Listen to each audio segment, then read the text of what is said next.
बिहार पोनतरेन अगवान तेजस्वी यादव मित road show ए कोराव केदाय नोआ road show दो रावड़ी देवी हरिया चिर हिपिर काते की एतहोब अकादाय आज दिसंबर जहां लेका बेरोजगारी और महंगाई बढ़ती इदी कना उना लेगिते तालमा सरकार विरुद्ध रे नोआ रोड शो को सापड़ा लेदा नोआ रोड शो रे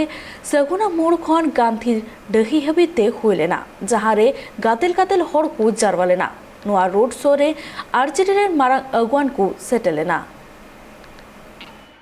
परेशान है तो तमाम ऐसे जन सरकार के जो मुद्दे हैं इसको लेकर के आज हम लोग जनता के बीच आए हैं और जनता का समर्थन आप देख सकते हैं। पीछे 5 किलोमीटर तक आप देख सकते हैं दोनों लेन में चारों ओर आगे